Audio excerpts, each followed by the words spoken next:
his name's Dom Razzo, and he's a former SEAL Team 6 guy, and has been a good friend to me and a spiritual mentor of mine, and a very devout Catholic. And so I bring this with me everywhere I go. Good. To protect me. And Good. and every time, and then I give them away, and then I have to call Dom and tell him send me another one.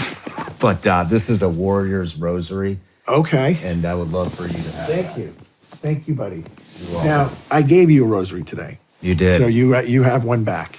Like mine, the one I gave you is from this place called Medjugorje in Bosnia-Herzegovina.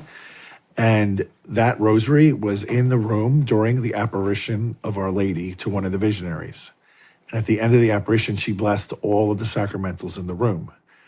So the rosary that I gave for you and your wife have both been blessed, not just by me with the priestly blessing, but by the Mother of God herself. Bless those rosaries. Don't give those away. I won't. Thank you very much. I'll carry that with me everywhere. Good. Thank you. All right, Father.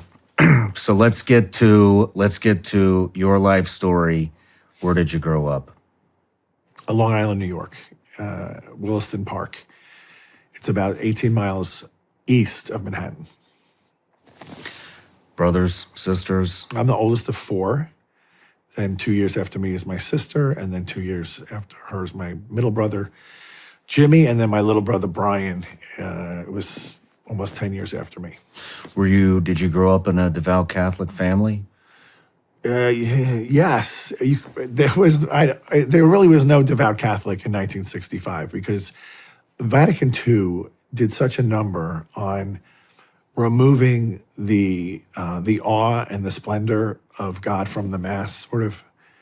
And I don't know they did it on purpose, but it definitely was a byproduct where there's a lot of felt and a lot of Jesus loves me and really no firm catechesis in what actually is our role as Catholics, as Christians, baptized, and what does God want from us and what does he expect from us? And, it was just love God and do whatever you want was kind of the message.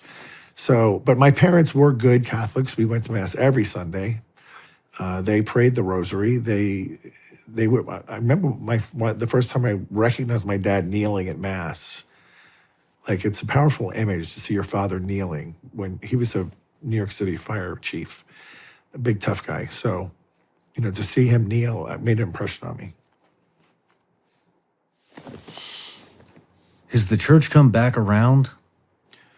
In many ways, yes. Okay.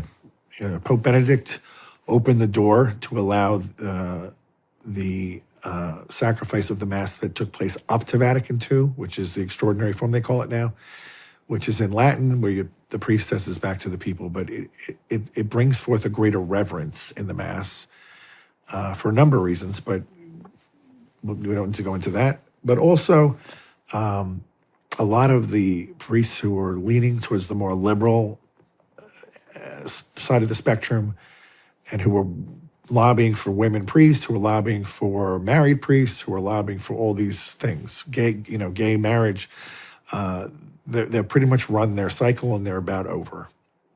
And the new priests, the young guys, are going back to the traditional principles of the faith. And it's the orthodoxy that never left, but it was really put under the carpet and hidden away for about 40, 50 years. Interesting.